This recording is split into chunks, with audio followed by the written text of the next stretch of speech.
我看见一双苍白、布满皱纹的手，正紧抓着浴缸的边缘。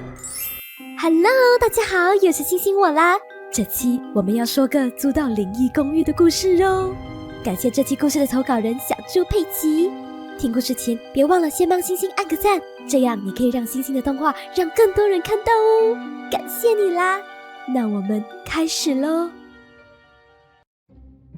这件事发生在10多年前，我还在读大学的时候。我跟我姐为了上学更加方便，便在嘉义租了一间房租极为便宜的公寓。这间房怎么样？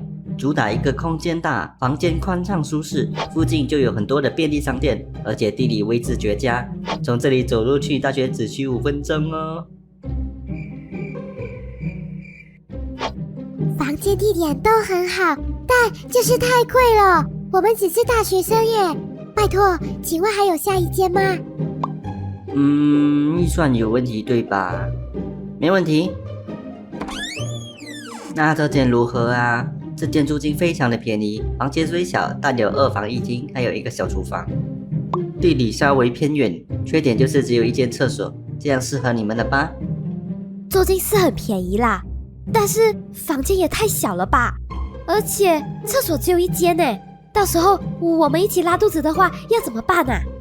还有别间嘛？是咯，至少要有2间厕所嘛。那这间呢？很美，可是太贵了。还有吗？这间？这太远了啊，换一间。还是这间？这个也不行啦。哎呦，你到底行不行的啦？这是你们逼我的。翻开覆盖的陷阱卡，最后的套房。最后的套房拥有2房1厅加2间厕所，地点还靠近你的大学，租金也很便宜 ，CP 值给你拉得杠杠的，这点总没问题了吧？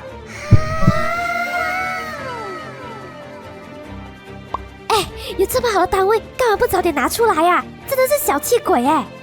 就是咯，就选这间了啦，租金怎么可以这么便宜呀？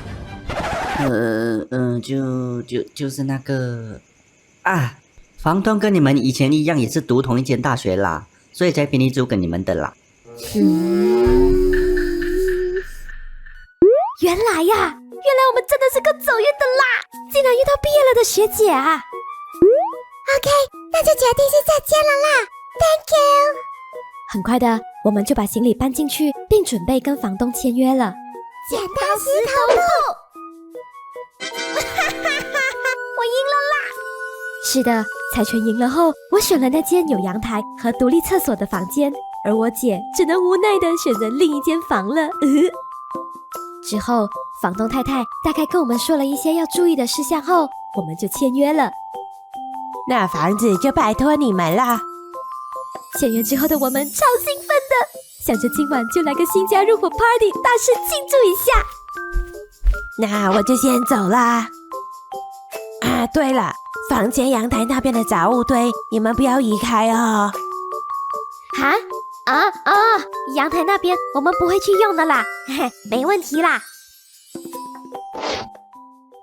但是很快的，我就发现我的房间有点不太舒服，那就是我的房间特别阴暗，阳光完全就照不进来。起初我觉得应该是阳台的杂物太多，想着要去搬掉一些。但是当我好奇的来到阳台前时，才发现阳台外面还有一栋公寓，距离阳台大约只有60公分。难怪我的房间会那么暗，原来阳光都被眼前的公寓给挡完了。反观我姐的房间却是非常的明亮通风，不过我想也没什么关系吧，房间暗的话只要开灯就好啦。只是我没想到，在住了几个星期后，诡异的事情开始发生了。由于我是把床铺铺在地板上睡的，所以躺着的时候能直接看到门缝。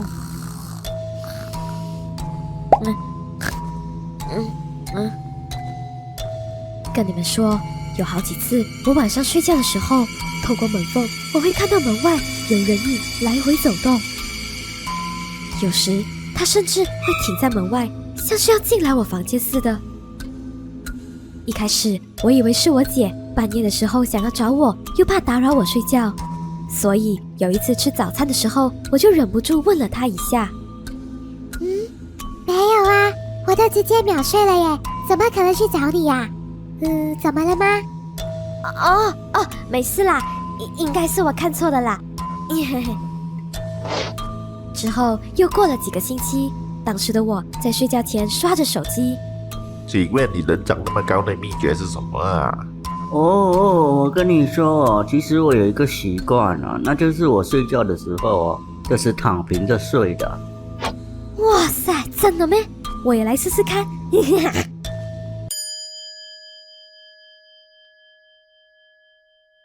结果那一晚成了我永远忘不了的夜晚。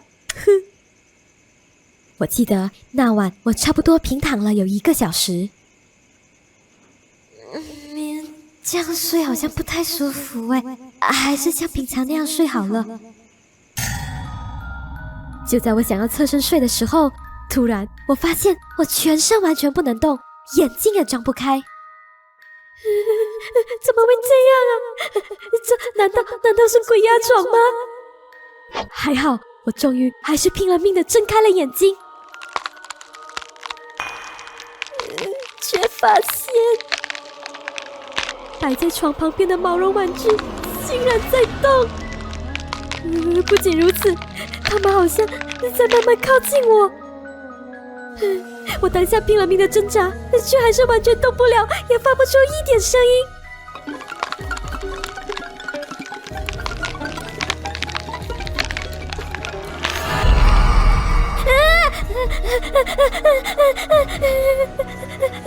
当下的我猛然起身后，才发现原来是做噩梦了。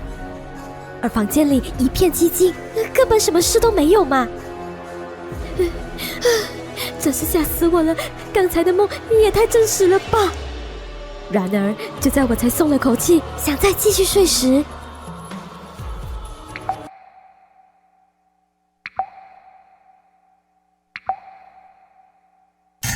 我听到了滴滴答答的水声，似乎是从我房内的浴室里发出来的。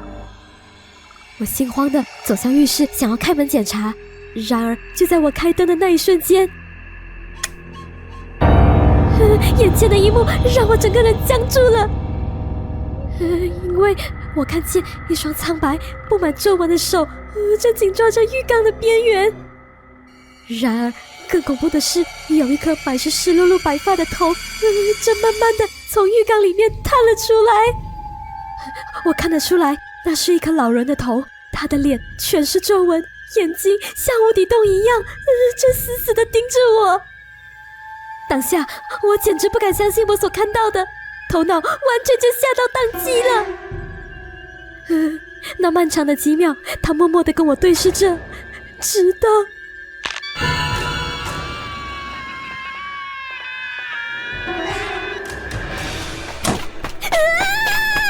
当下我毫不犹豫地尖叫着逃出了房间。想也知道，看到那个东西我真的是吓疯了，当下直接穿着睡衣光着脚就冲出了公寓。结果那一整晚我都不敢回去，鬼知道那个东西会不会还在那里等着我啊。我就一边害怕一边希望可以赶快天亮。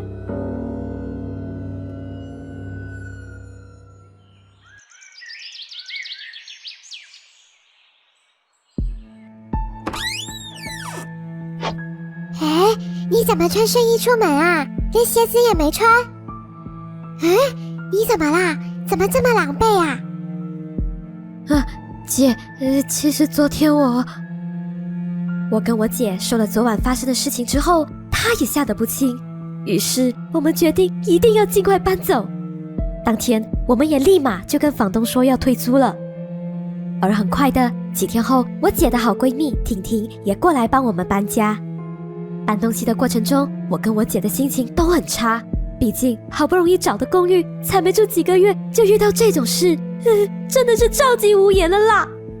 而当我们准备把东西搬下楼时，婷婷这时默默地开口了：你们搬走了也好啦，说实话，在你们搬进来的第一天，我其实有看到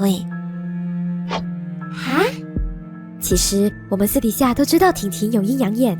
她说，原来她来我们家庆祝的那天，就已经有看见一个长发驼背的黑影一动不动地站在我的房门外，眼睛直直地盯着我的房间。我想说，你们第一天搬进来那么开心，不想扫你们的兴啊。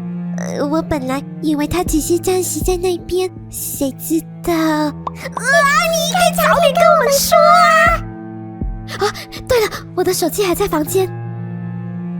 来到房间后，不知怎么的，我突然想起房东当时说过的话，于是，在强烈的好奇心驱使下，我很想瞄一眼阳台的东西，就再看一下，应该不会怎样吧。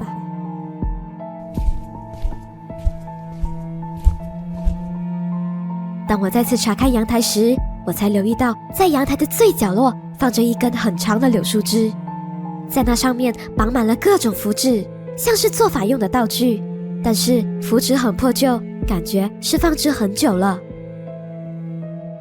你站在那里做什么啊？房东，这个我借你不要乱动我的东西啦。没有啦，这个其实是……那个你们冷静听我解释啦。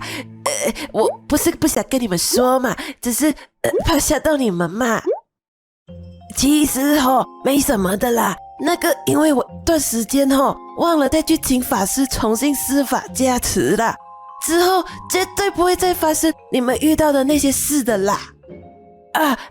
还是你们要不要继续住下来哈？房租的话，我可以再给你们打8折哦。笑死，自己房子闹鬼还敢继续租人哦。就是没叫他赔偿精神损失，都好偷笑了你们等一下。这件事情发生之后，我有很长的一段时间都不敢自己待在房间啊。更重要的是，我们从此再也不敢租太便宜的房子了。就是楼上的这间，房东还是你以前的学姐呢，绝对包你满意。怎么样，大家喜欢今天的故事吗？不知道故事里说的公寓是不是还在出租呢？有没有住在嘉义的朋友租过类似的房子？可以留言告诉我哦。也许这样我们可以帮助其他人避雷一下。好了，感谢你们看到这边，喜欢的话马上帮星星订阅点赞或加入会员，小小的支持星星哦。我跟饭团就先谢谢你们啦，那我们下期故事再见了，拜拜。最后，各位加入灵性鬼探社的社员们，谢谢你们的支持哦，特别是科长阿燕、雷克斯、Jean、陈伟志和 Clay L， 感谢你们啦！